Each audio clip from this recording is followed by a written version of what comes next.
Music by विकास शर्मा।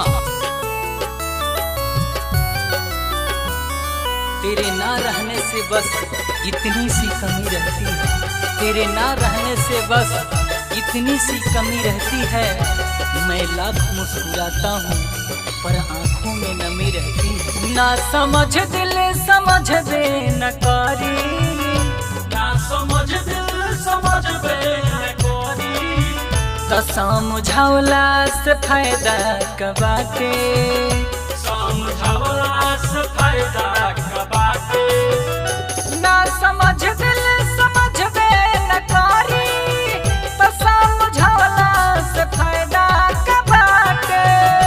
ना समझ दिल समझ बे न कोरी, समझौला से फायदा कबाटे।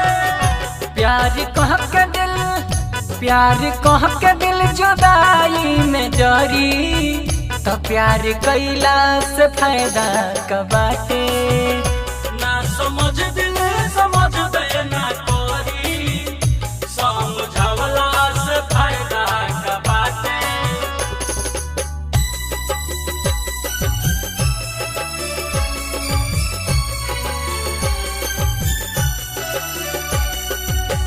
किस्मत पर एतबार किसको है, किस्मत पर एतबार किसको है, मिल जाए खुशियाँ तो इनकार किसको है।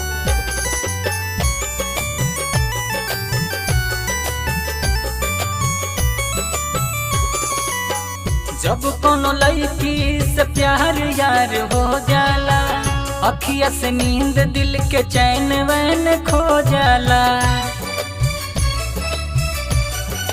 हाँ, टूट जाला दिल जब कौनो दीवाना के, सामा से हाथ छूट जाला परवाना के।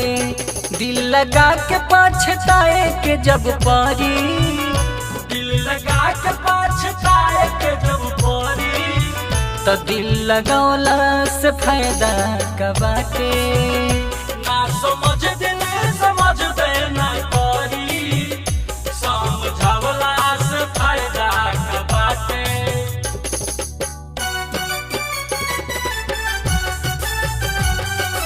तेरी यादें तेरी बातें बस तेरे ही फसाने हैं।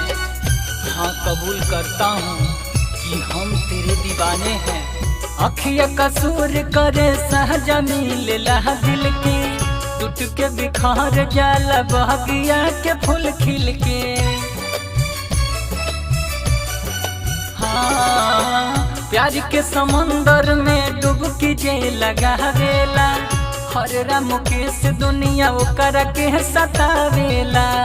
शंकर सैनी जब जुदाई में मारी, शंकर सैनी जब जुदाई में मरी, तो जहर पियला से फायदा कबाटे।